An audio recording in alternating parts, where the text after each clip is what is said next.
देखने वाले तमाम नाज़रीन को मसीह के क़ुद्दूस और पाक नाम में सलाम कबूल हो। प्रोग्राम हक़ में सच्चाई में आप सब नाज़रीन को खुशामदीद कहते हैं। इस प्रोग्राम का बुनियादी मकसद यही है कि हम उन तमाम उन्मानात को आपके सामने ला सकें, उनका अपने प्रोग्राम के ज़रिए अहाता कर सकें, जो कभी ना कभी ज़रूर आपकी समातों से टकराए होंगे या कभी ज़रूर आपकी नज़रों के सामने से गुजरे होंगे। ऐसा ही एक बहुत ही मशहूर टाइटल जो आपने अक्सर बेशतर सुना होगा, प्रिंस ऑफ पीस या सलामती का शहज़ादा। मैं बात कर रही हूँ इस टाइटल की जो कि जनाब मसीह की ज़ात को दिया जाता है और ये मौजूद है बाइबल मुक़द्दस में यशायाह नबी के सहीफ़े के अंदर। लेकिन इससे पेश करके हम इस मशहूर टाइटल का जो कि जनाब मसीह की ज़ात से मंसूब है, इसका एक क्रिटिकली या तनकीदी जायज़ा लें। मैं जनाब प्रोफेसर शफीक कमल साहब को खुशामदीद कहूँगी और ये जानना चाहूँगी और अपने मोअज़्ज़ज़ नाज़रीन को भी इस बात से आगाह करना चाहूँगी कि ऐसे क्या वजूहात हैं, ऐसे क्या क्वालिटीज़ थी जनाब मसीह की ज़ात के अंदर कि उन्हें प्रिंस ऑफ पीस या सलामती के शहज़ादे का टाइटल दिया। मसीही हज़रात क्यों ये टाइटल उनकी ज़ात से मंसूब करते हैं? शुक्रिया मारिया। प्रिंस ऑफ पीस, मैं आपको बताना चाहता हूँ कि वाहिद यसु मसीह की ज़ात है जिनको ये टाइटल दिया गया, प्रिंस ऑफ पीस। और वो वाकई प्रिंस ऑफ पीस थे। और ऐसा भी नहीं है कि वो तारक दुनिया करके किसी गोशे में जाके बैठ गए थे, जंगल में बैठ गए थे, जहाँ ना बंदा ना बंदे की ज़ात, और सारी उम्र गुजार दी और बाद में कहा I am Prince of peace. ऐसा नहीं, वो प्रिंस ऑफ पीस थे और दुनिया के बड़े बड़े चैलेंजेस उनके सामने थे जिनसे वो नबर्द आज़मा हुए, और उनके पास पूरे मौके थे कि वो जंग भी कर सकते थे या जंग करना ज़रूरी था, लेकिन इसके बावजूद उन्होंने कभी तलवार नहीं उठाई और अपने आप को प्रिंस ऑफ पीस किया और फतूहात भी हासिल की, और फिर भी वो प्रिंस ऑफ पीस थे। फतूहात और से मुराद? मैं बताता हूँ कि उन्होंने अपने मिशन को कंप्लीट किया। फतूहात से मेरी ये मुराद नहीं है कि इलाके फ़तह कर रहे थे या माले गनीमत लूट रहे थे, ऐसा कुछ नहीं था। जिस मिशन को लेकर आए थे उनको उसको कंप्लीट किया और बगैर एक खून का कतरा बहाए अपने मिशन को कंप्लीट किया था। ऐसा प्रिंस ऑफ पीस आपको दुनिया में कहीं नहीं मिलेगा। दूसरा कि उनकी तालीमात आप ये देखें कि तालीमात दी और उन तालीमात पर ख़ुद से भी कारबंद थे। उन्होंने कहा कि अगर कोई तुम्हारे दाएं गाल पर थप्पड़ मारे तो बायां भी उनकी तरफ फेर दो। और फिर अपने शागिर्दों को और मसीहियों के लिए ये तालीम भी उन्होंने दी कि अपने दुश्मनों के लिए भी दुआ करो। दुश्मन के लिए दुआ करना बहुत मुश्किल काम है, लेकिन मसीह यसू ने सरे सलीब भी ये दुआ की कि अय बाप इनको माफ़ कर, क्योंकि ये नहीं जानते कि क्या करते हैं। और आपको पता कि किन के लिए दुआ करते थे? जिन्होंने उनको कोड़े लगवाए, जिन्होंने भारी सलीब उनके कंधे पर लाद दी, जिन्होंने पसली में नेज़ा मारा, जिन्होंने कांटों का ताज सर पे रखा।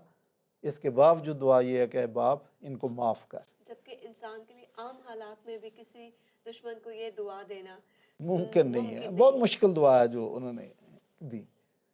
फिर अपने शागिर्दों को कहा कि गैरों को भी सलाम करना है। अगर आप अपने ही लोगों को सलाम करते हो, अपने रिश्तेदारों को सलाम करते हो, तो कौन सा तीर मारते हो? ये तो कोई भी करता है।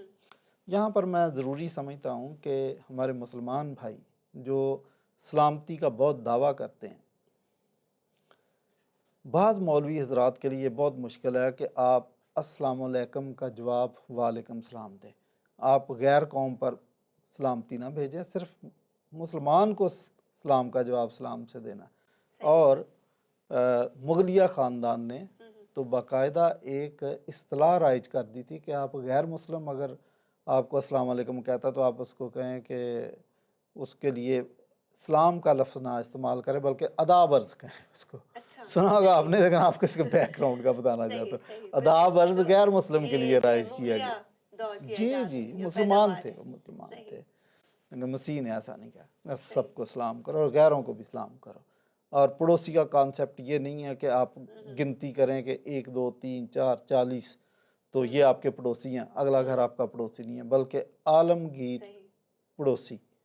दुनिया में कहीं पे भी कोई शख्स ज़रूरतमंद है तो वो आपका पड़ोसी है, आपको उसकी ज़रूरत के लिए जाना है। यानी हर शख्स ही दुनिया का आपका पड़ोसी है। एग्जैक्टली। फिर मसीह यसू ने कहा कि मुबारक हैं वो जो सुलह कराते हैं, क्योंकि वो खुदा के बेटे कहलाएंगे। तो इस तरीके से मसीह की तालीमात भी आप ये देखें कि वो प्रिंस ऑफ पीस अपने आप को साबित किया। दूसरी बात कि लोग पीस को ख़राब क्यों करते हैं, दुनिया के अमन को क्यों तबाह करते हैं? मुफादात के लिए करते हैं, अपने फ़ायदे के लिए, अपने फ़ायदे के लिए करते हैं। अच्छा, माल गनीमत के लिए करते हैं, इलाके लूटने के लिए करते हैं, इलाकों पर कब्ज़ा करने, ज़मीनों पर कब्ज़ा करने के लिए करते हैं। विलियम टेम्पल का कहना है कि church is the only organization in the world which works for the benefit of its non members. Church दुनिया का वाहिद अदारा है जो उन लोगों की फलाह बहबूद के लिए काम करता है जो इसके मेंबर नहीं है। तो फिर हमारा तो वो काम ही ख़त्म हो गया ना कि हम जाके फतवाहत करें, माल गनीमत लूटें। तो फसाद वैसे ही ख़त्म हो जाता है, उस नज़रियाती तौर पर फसाद ख़त्म हो गया।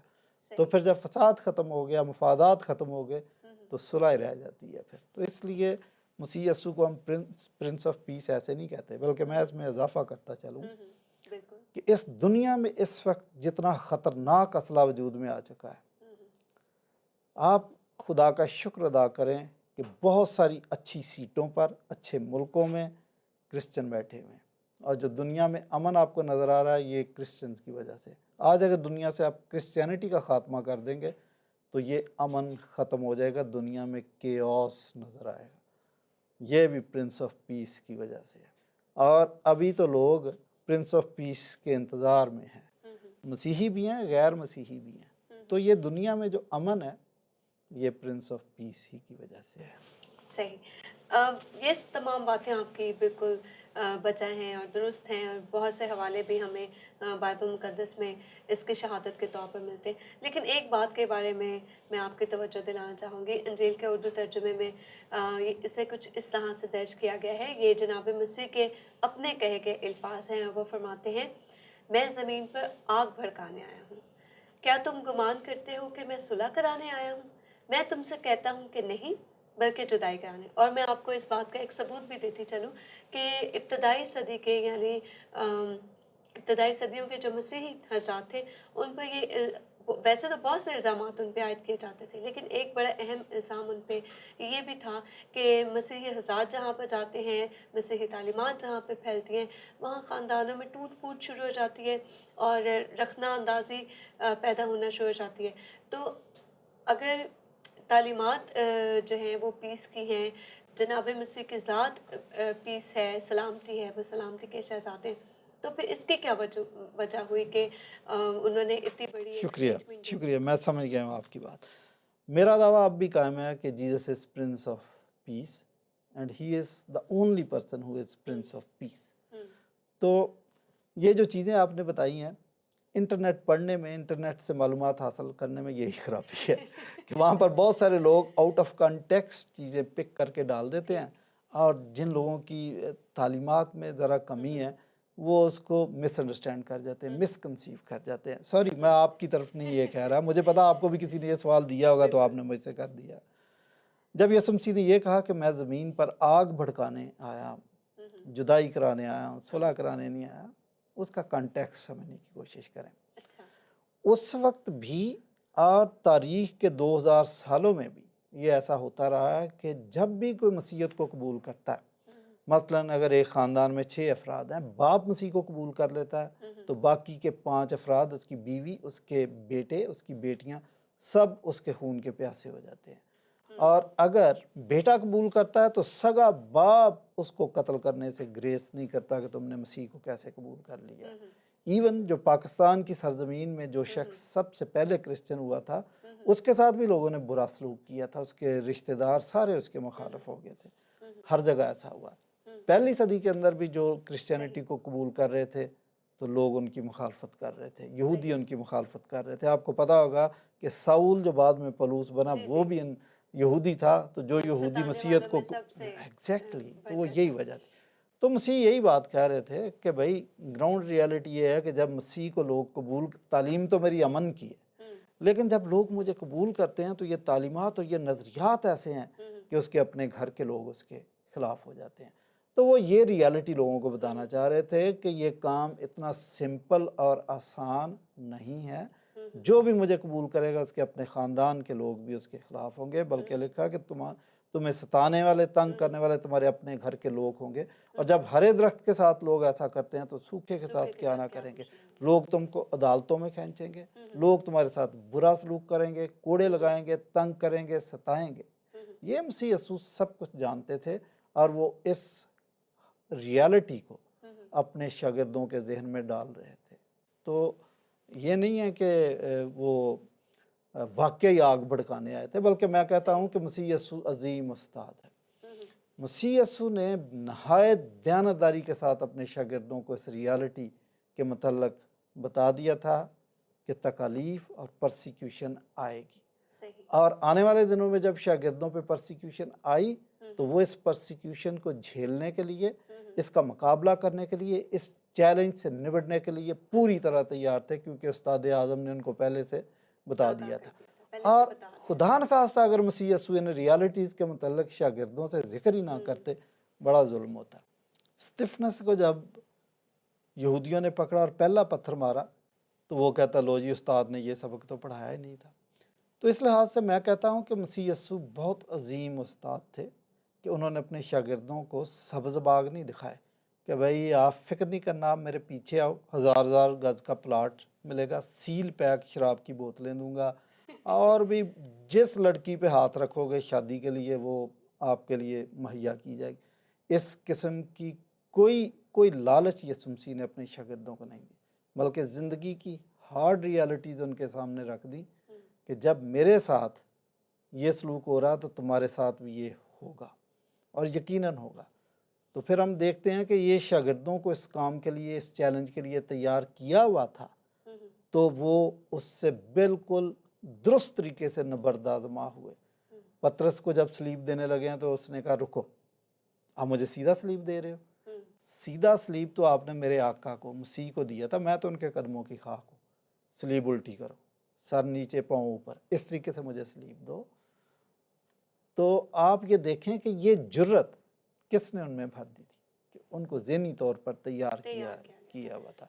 तो यहाँ पर भी ये जो मसीह यीशु कह रहे हैं कि मैं सुलह कराने नहीं बल्कि जुदाई कराने आया हूँ, वो इसी हकीकत की तरफ इशारा कर रहे थे। बल्कि और दीगर मकामात भी अगर मसीह यीशु की तालीमात को आप देखें तो ये चीज़ें आपको कहीं ना कहीं और भी नज़र आएंगी कि वो उनको ज़हनी तौर पर तैयार कर रहे थे कि मसीहत एक शुगल नहीं है, ये एक हार्ड रियलिटी है। और अगर इस पर आप चलना चाहते हो तो वो जैसे एक शायर कहता है कि इन्हीं पत्थरों पे चल के अगर आ सको तो आओ, मेरे घर के रास्ते में कोई कहकशां नहीं है। वो यही बता रहे थे। ठीक, इसी तरह से वो जो वाक़या है भेड़ों को बकरियों से जुदा करने वाला, तो वहाँ पे भी वो क्लियरली डिसर्नमेंट पैदा करने की बात करते हैं कि जुदाई होगी, सेपरेशन होगी। तो यानी ये उसी कॉन्टेक्स्ट में बात हो रही है कि वाकई में आज भी हमारे माशरे में ऐसा ही हो रहा है। हमें अक्सर देखने में आता है कि जो लोग अपने फ़िरके से किसी फ़िरके में चले जाते हैं तो जुदाइयों की बहुत बड़ी, ख़ासकर मसीह को जो को कबूल करेगा उसके लिए परेशानी, वो अमेरिका में रहता हो, इंग्लैंड में रहता हो, ऑस्ट्रेलिया में रहता हो, जर्मनी में रहता हो, फिर भी किसी भी खत्ते में, और अगर इस्लामी मुल्क में रहता है तो फिर तो उसको बहुत ही बड़ा चैलेंज होगा। तो यही बात मसीह बता रहे थे अपने शागिर्दों। लेकिन एक बात की जो है मैं चाहूँगी कि आप वजाहत करें कि इन सब बातों के बावजूद, इन सब अच्छी बातों के बावजूद मसीही तालीमात की इतनी मुखालफत क्यों की जाती है? ओके, देखिए मसीह यीशु की तालीमात हैं क्या?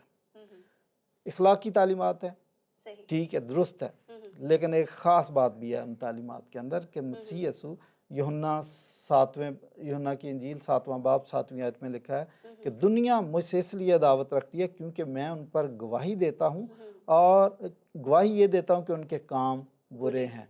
इंजील यूहन्ना 7वां बाब 7वीं आयत।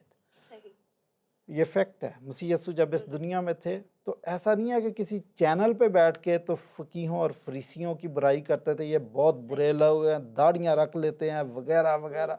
नो नो नो, रूबरू उनके रूबरू जाबर सुल्तान के सामने कलमा हक कहते थे कि तुम सफ़ेदी फिरी खबरें हो। तो ये काम कोई आसान काम नहीं है, ये एक ऐसा काम है जिसकी वजह से लोग मसीह की मुखालफत करते थे। और मसीह यीशु को पता था कि जब मेरे शागिर्द, जब मेरी कौम, जब आने वाले मसीही मेरी तालीमात पर अमल करेंगे तो इस चैलेंज का इनको सामना करना पड़ेगा। यूहन्ना इस्तबागी को हम देखते हैं कि वो भी जो कहता था, वो हेरोदिस सगीर को उसने कहा कि तू अपने भाई की बीवी को रखे हुए है तो ये तेरे लिए जायज़ बात नहीं। सही।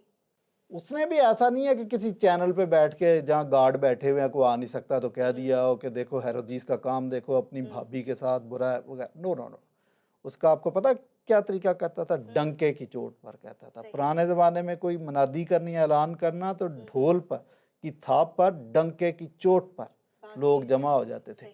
इसके पास भी एक ट्रम्पट था जिसको बजाता था, उसकी आवाज़ निकलती थी, लोग जी जी वो अपनी खिड़कियां दरवाजे खोल के बाहर आ जाते थे। क्या कहने लगा? फिर वो कहता था कि हेरोदिस ने अपने भाई की बीवी को रखा है, ये जायज़ नहीं है, गलत काम है, और इसकी पादाश भी, इसी की पादाश में उसकी गर्दन काट दी गई थी। तो वो एक शायर कहता है कि जो हर्फ हक है और जज्बों की सदा भी, उस हर्फ के लिखने पे मुकर्रर है सजा भी।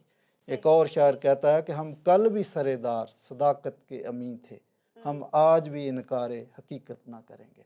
तो मसीही तालीमात अगर आप ये करते, सच्चा मसीह है तो वो वही करेगा जो यूहन्ना इस्तबागी कर रहा था, वो वही कहेगा जो मसीह कह रहा था, वो सच बात कहेगा, और उसको तोप के सामने भी खड़ा कर दे तो सच बोलेगा। मैं एक और बात बताऊं, एक ट्रू क्रिश्चियन कहीं पे भी रहता है तो उसके लिए मुश्किलात होती है, क्योंकि वो सच कहेगा और चैलेंज के सामने भी सच कहेगा और उसकी ज़िंदगी में खौफ नहीं होता। विलियम बार्कले कहता है कि अगर आप एक भेड़ को, नकली भेड़ जो है, उस पर रंग वंग करके तो उसके अंदर भूसा भरा हो और उसका नाक कान आंखें भेड़ की बना के तो जंगल में रख दे, भेड़िया उस पर अटैक नहीं करेगा। लेकिन एक सचमुच की भेड़ आप रख दें, भेड़िया फौरन अटैक कर देगा। तो जो ट्रू क्रिश्चियन है उन पे लोग या भेड़िए अटैक करेंगे क्योंकि वो ट्रू क्रिश्चियन है। उनकी मुखालफत होगी जी, उनकी मुखालफत होगी, उनके लिए चैलेंज है। लेकिन ऐसे क्रिश्चियन जिनके अंदर भूसा भरा हुआ है और वो कोई बात नहीं करते, किसी चैलेंज को कबूल नहीं करते, तो उनको कोई नुकसान नहीं, वो कहीं पे भी रहें। तो मसीह यस्सु ने अगर ये कहा कि मसीह की मेरी तालीमात की मुखालफत होगी, और आपका सवाल भी है कि क्यों मुखालफत करते हैं, तो ट्रू क्रिश्चियनिटी पे अमल करने वालों की मुखालफत होगी, क्योंकि ये जाबर सुल्तान के सामने कलमा हक कहते हैं।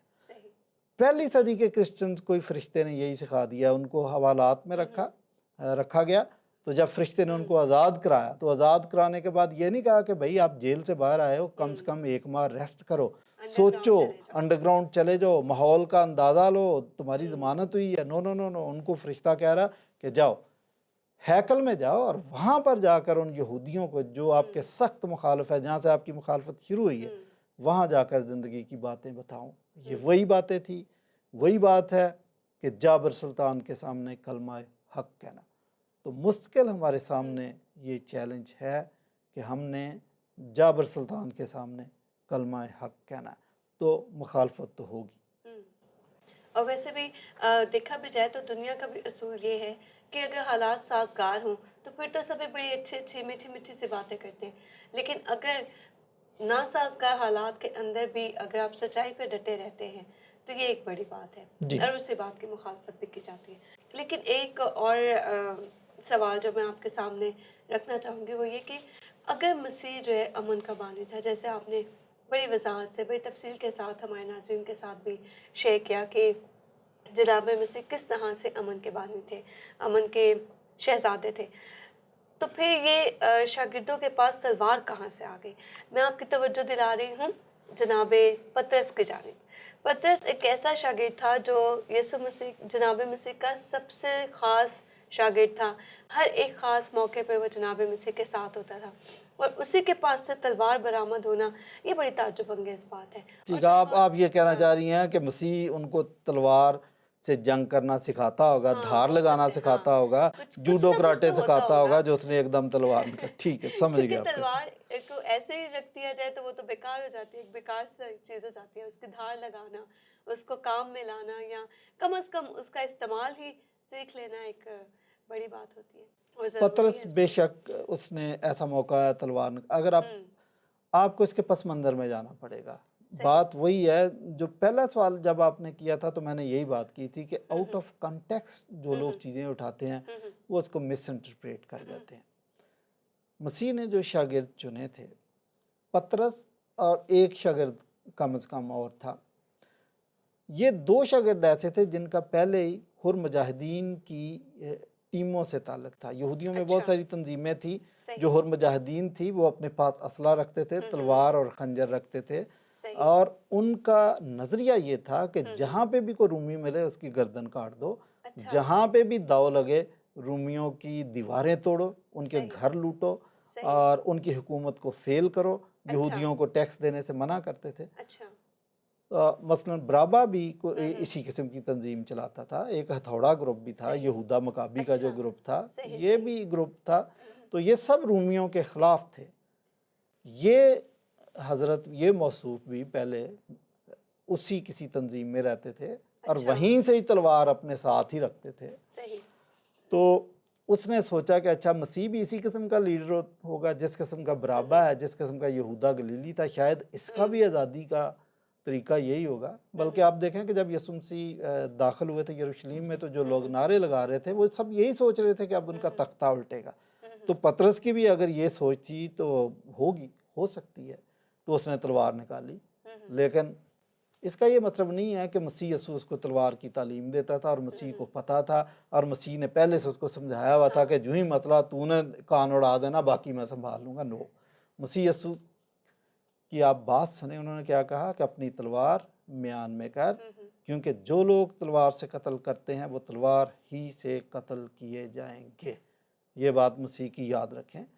तो अब हम तारीख में भी देखें कि आपको कोई ऐसा वाक़या नहीं मिलेगा कि मसीह के 12 शागिर्दों में से या ताबईन में से या आने वाले मसीहों में से पहली 3 सदियों में ख़ुसूसी तौर पर कि तलवार के साथ कोई मार का जीता। नो, वो ईमान नो, उन्होंने अपने खून बहाए हैं, अपनी गर्दनें कटवाई हैं, उनको सलीब दिया गया, उनको भूखे जानवरों के आगे डाला गया, लेकिन इन्होंने कोई मार का तलवार से नहीं जीता, बल्कि ईमान की जंग जीती। अपनी ज़िंदगियों का नुकसान कर लिया, दुनियावी ज़िंदगियों का, लेकिन हमेशा की ज़िंदगी का ताज हासिल किया और तलवार के बगैर जंगें जीती हैं।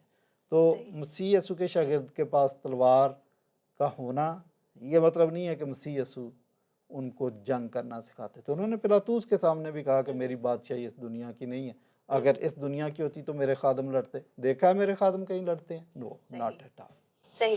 चलिए, अगर इन स्टेटमेंट्स को मान भी लिया जाए कि और वाकई में ये स्टेटमेंट्स इंजील मुक़द्दस के अंदर हमें मिलती हैं, लेकिन ये भी बड़ा एक और तलब पहलू है कि इंजील मुक़द्दस मुताबिक लूका में उसके 22वें बाब की 36वें आयत में है, इसमें भी जनाब मसीही का फरमान है कि पोशाक बेचकर तलवारें खरीद लो। तो फिर ऐसा क्यों? अगर जो हैं वो वाकई में वो कंडेम कर रहे हैं जनाब पतरस को, तो फिर उनका शागिर्दों को ये सजेशन देने का मकसद? मसीह यसु फिगरेटिव लैंग्वेज इस्तेमाल करते थे। आपको याद होगा कि वो ज़्यादातर तालीमात तमसीलों में देते थे और मुहावरे, फिगरेटिव लैंग्वेज इस्तेमाल करना ये उनका खासा था, ये उनकी आदत थी। तो ये भी उन्होंने कहा कि दरअसल वो ये कह रहे थे कि अब चैलेंजेस आने वाले हैं। जब तक मैं साथ था तो सब अच्छा था, सब हरा था, लेकिन अब आपके लिए मसाइल आने वाले हैं और उन चैलेंजेस के लिए आपको तैयार होना चाहिए। फिगरेटिव लैंग्वेज में उन्होंने ये बात उनको कही कि get ready for the challenges. आपको पता है रोज़े के बारे में कहा कि आपके शागिर्द तो रोज़ा नहीं रखते, लेकिन मसीह यीशु ने कहा कि अब तो दुल्हा उनके साथ है, अब उनको क्या प्रॉब्लम है। लेकिन एक वक्त आने वाला है जब दुल्हा इनके साथ नहीं होगा, प्रॉब्लम होगा, फिर ये रोज़े भी रखेंगे। तो ये जो तलवार वाली बात है कि तलवार ख़रीद लें, इसका लिटरल मीनिंग ये नहीं था। मुहावरतन उन्होंने कहा था कि चैलेंजेस के लिए रेडी हो जाए। सही, यानी वो जो है उन्हें ये एक मुहावरतन उन्होंने इस्तेमाल किया, आपके कहने का मकसद ये। जी। लेकिन दूसरी तरफ अगर हम थोड़ा सा आगे बढ़ते हैं और इसी हज़रत लूका ही की मार्फत लिखी गई इंजील के 22वें बाब की 38वीं आयत देखते हैं, तो इसमें उन्होंने पूछा शागिर्दों से कि यहाँ पे कितनी तलवारें हैं। शागिर्दों ने उन्हें कहा, देखो खुदावंद, यहाँ 2 तलवारें हैं। और उसने कहा, बहुत हैं। तो क्या ये भी कोई फिगरेटिव वर्ड है या ये कैसे सेम स्टेटमेंट है? सेम पैसेज है जो आपने पहले जिक्र किया। तो जब यीशु मसीह ने कहा कि चैलेंज आने वाला, गेट रेडी, तो पोशाक बेचकर तलवारें खरीदो, तो उन्होंने इसको लिटरली समझ लिया कि सही कह रहा। तो अच्छा। वो गलत समझ लिया। ये मैं आपको इसकी मिसाल ये देता हूँ कि एक बाप ने अपने बेटे को कहा कि अपने पाँव पे खड़े हो जाओ तो मैं तुम्हारी शादी कर दूंगा। वो बैठा हुआ था, वो फौरन खड़ा हो गया, उसने कहा करो अब शादी। तो ये मतलब नहीं था। इन्होंने भी यही समझा कि मसीह यीशु जो कह रहा ना बेच के तलवारें खरीदो, तो शायद लिटरली ही मीन दैट।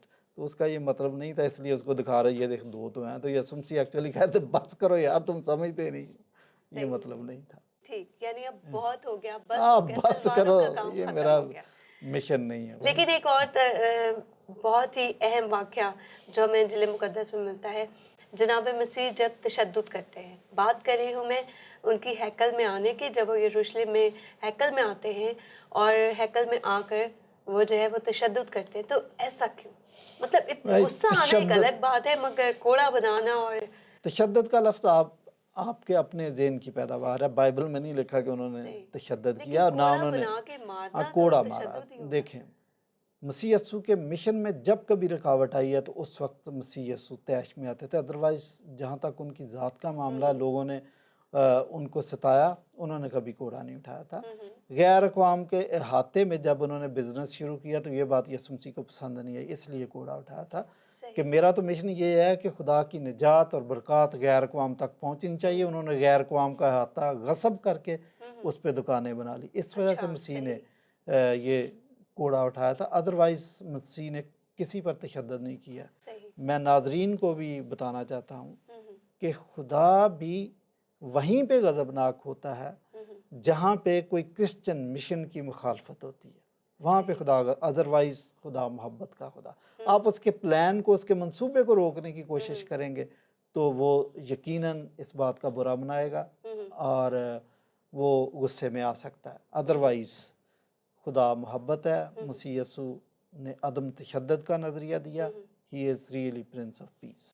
और फिर एक और जगह पे जो हमें मिलता है कि कोई भी अगर इस तरह का काम करता है तो एक बड़ी चक्की का पार्ट लेकर उसके गले में डालकर उसको समंदर में डाल देना चाहिए, तो वो भी मिशन ही की जी मिशन में जो रुकावट, किसी को ठोकर खिलाता है तो उसके गले, उसका भी मतलब यही है कि मिशन में रुकावट डालने की कोशिश करता है। देन ठीक, प्रोफेसर साहब बहुत ज़्यादा शुक्रिया अदा करना चाहूँगी आपका इस प्रोग्राम में तशरीफ़ लाने का और इस एक अहम उन्वान पर हमसे नाज़रीन से बात करने का और हमें बताने का कि प्रिंस ऑफ पीस का जो टाइटल दिया जाता है, सलामती के शहज़ादे का जो टाइटल दिया जाता है, उसका बुनियादी मकसद क्या था, और हमने कोशिश की कि उन तमाम सवालात का अहाता कर सकें जो हम तक पहुँचते हैं मुख्तलिफ़ ज़राए से, जैसे प्रोफेसर साहब ने भी बताया, ज़िक्र किया कि इंटरनेट के हवाले से या आप जो भी सवालात हमें लिख कर भेजते हैं, उस हवाले से हमने कोशिश की कि इस प्रोग्राम में जनाब मसीह की ज़ात का जो टाइटल दिया जाता है, ये टाइटल उनकी ज़ात से मंसूब किया जाता है, उसको आज हम अपने प्रोग्राम में शामिल कर सकें। इसके अलावा भी अगर आपका कोई भी सवाल हो, आप हमें लिख कर भेज सकते हैं। आपकी कोई भी राय हो हमारे प्रोग्राम के बारे में, अपने कीमती कमेंट से, अपने राय से हमें ज़रूर आगाह करें। और उन तमाम नाज़रीन का भी शुक्रिया अदा करना चाहूँगी जो हमें बाकायदगी से देख रहे हैं, प्रोग्राम को पसंद कर रहे हैं और अपने बहुत से सवालात हम तक पहुँचा रहे हैं। ऐसे बहुत से प्रोग्राम्स हम आइंदा भी आपके सामने पेश करते रहेंगे। मुझे, हमारी पूरी टीम को अपनी दुआ में याद रखिए। इसी के साथ खुदा हाफिज़, और जाते जाते वही एक बात कि सच को सुनिए, सच को जानिए और सच को बर्दाश्त करने का हौसला और हिम्मत अपने अंदर पैदा कीजिए। इसी के साथ इजाज़त दीजिए। खुदा हाफिज़।